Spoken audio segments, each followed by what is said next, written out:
Hello there. Welcome back to the Path to Better A1C podcast. I am your host, Jenny Peña, National Board Certified Health and Wellness Coach, your blood sugar bestie, and I am here excited about this month of November because, as probably you have known, November is Diabetes Awareness Month. And this month, there's also World Diabetes Day on November 14th. So I'm having a lot of resources, a lot of workshops, and different things that I have just to raise awareness and to provide a lot of support for everyone so that we can fight this battle together against diabetes.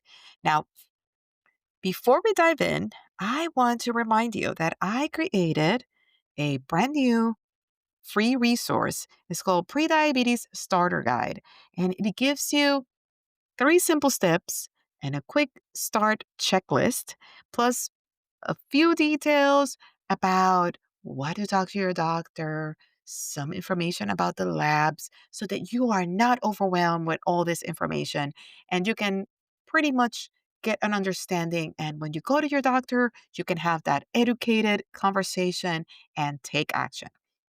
Now, I also wanted to mention that there is going to be a lot of live workshops that I am going to host this month. In order for you to be aware, I am definitely going to try to keep the description of the episode with all the details. But the best way is to either join my email list, follow me on Instagram, follow me on YouTube, and you're going to be able to hear all about it in a more consistent way. So be excited because I am going to do live workshops on LinkedIn. I'm going to do live workshops on YouTube and to give the opportunity for people to interact and have their questions live. I will have one workshop that you will need to register for. Again, all of this is free and that is going to be held via Zoom. And that way we can have like a more intimate conversation and you can ask your questions. And everything is going to be in the show notes. So just be on the lookout for that.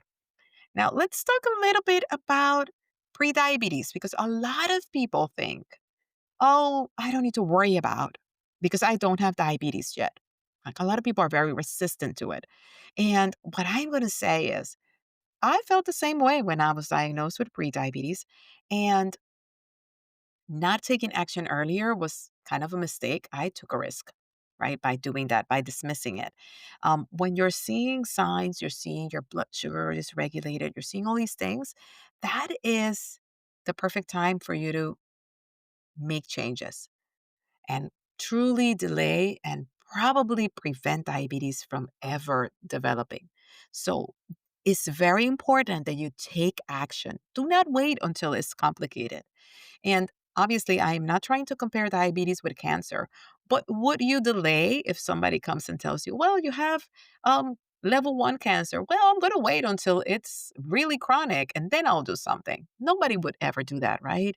So it's the same thing with diabetes. Again, I'm not trying to be insensitive or compare diabetes with cancer, but what I'm saying is that if you're seeing signs, don't delay. Don't wait until it is full blown diabetes and you're having all of the complications that come with it. And we're going to talk about that during this month.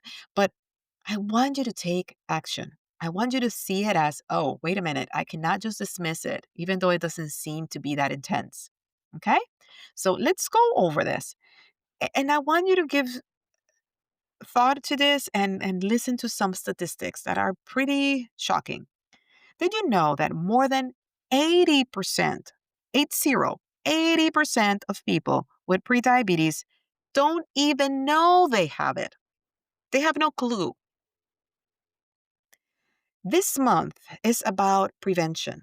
And today, I just want to talk about how to spot these early signs so that you are not one of those 80%, so that anyone in your family is not one of those 80%.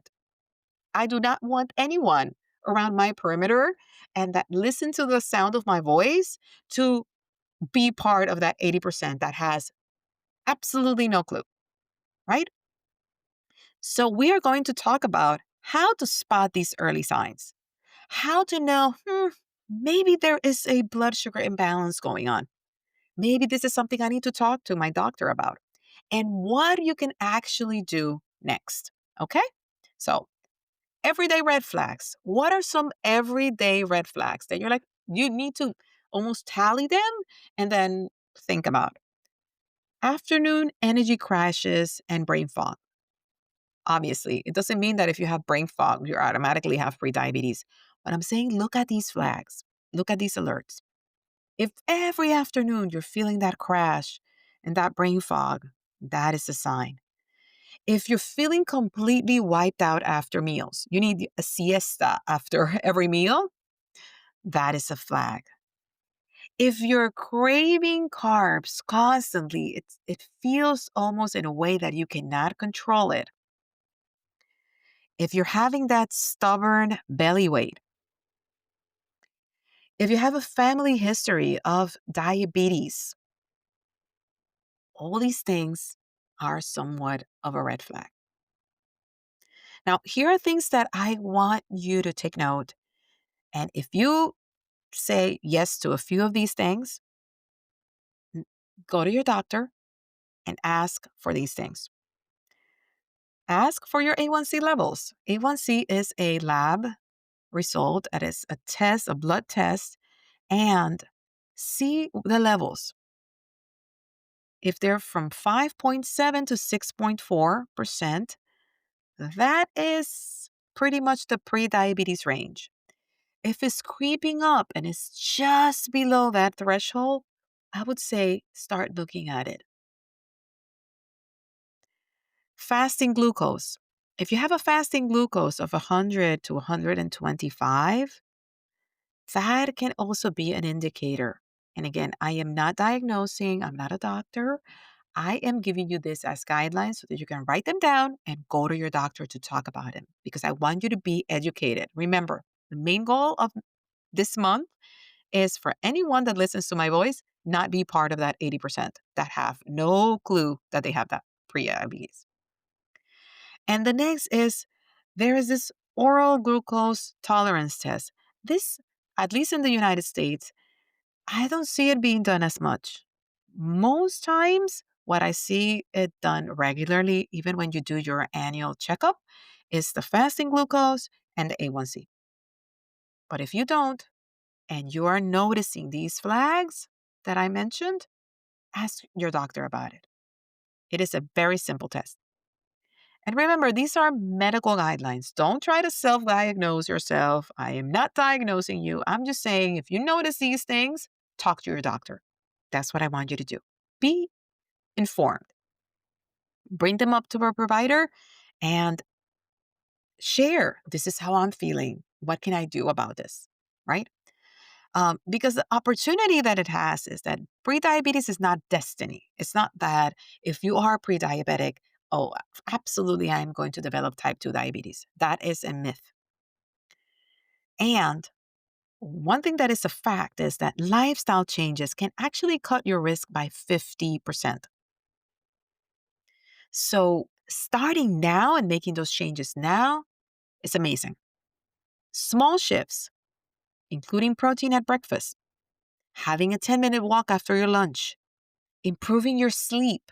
Simple things like that help tons. So I want you to think this through. I want you to evaluate, okay, am I having constant cravings? Am I feeling tired all the time? Um, Look at your food. Is it balanced? Am I eating enough protein? Am I skipping meals? Skipping meals is like another thing that actually, if you have blood sugar imbalance, you're going to feel it. All of these things. These are ways of your body whispering before it shouts. Crashes, cravings, fatigues. I have had many clients that they say that even when they have a full night's sleep, it seems like they just don't have that energy. And that's why they keep going for the cravings, for the carbs and the sweet stuff, because they need that quick influx of energy. They rely solely on coffee for energy, all of these things. I want you to be aware. I want you to assess. And if you're not sure, again, download the Prediabetes Starter Guide. It does have a lot of great information. It's the guide that I wish I had when I was first diagnosed with prediabetes. That's how I created it, and that's what I had in mind.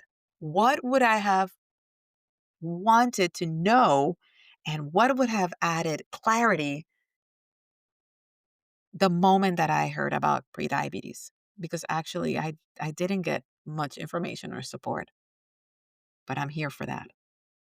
So talk to your doctor, ask about those labs that I mentioned, and start with one small change, right?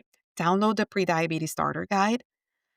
Next week, I am going to talk about actually three very simple changes. Three simple changes that will actually help you feel better, regardless if you are pre diabetic or not. So stay tuned for next week. And also remember that I'm having tons of events this month because of Diabetes Awareness Month.